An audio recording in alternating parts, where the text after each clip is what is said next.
ఏంటి ఈరోజు ప్రోగ్రామ్? ఏముంది, ఉద్యోగం వేట. ఇంజనీరింగ్ పట్టా పుచ్చుకున్నాను కదా, ఇంటర్వ్యూకి అటెండ్ అవ్వాలి, ఉద్యోగంలో చేరాలి.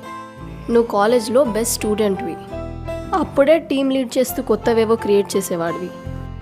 క్యాంపస్ ప్లేస్మెంట్ వస్తే కూడా జాయిన్ అవ్వలేదు, ఇప్పుడు ఉద్యోగం అంటున్నావు. మా బాధలేవో మాకుంటాయిలే. హలో, ఉద్యోగం అని సరదాగా అన్నాను. నచ్చిన ఉద్యోగం వచ్చేదాకా నేను ఇంటర్వ్యూస్ అటెండ్ అవుతూనే ఉంటాను. లవా, నీవంటే నాకు చాలా ఇష్టం. నా కలల రాకుమారుడివి. నిన్ను చూడకుండా ఉండగలనా? నా మనసు చెప్తోంది అసాధ్యమని. నాకు ఊహ తెలిసినప్పటి నుండి, అంటే నాలో కొత్త అందాలు వచ్చి వయసు తెలిసినప్పటి నుండి, నా ఊహల్లో చూసిన రూపం, నా వాడు ఎలా ఉండాలో నేను అనుకున్న లక్షణాలు నిన్ను చూసిన వెంటనే నీలో కనిపించాయి. నా మనసు చెప్పింది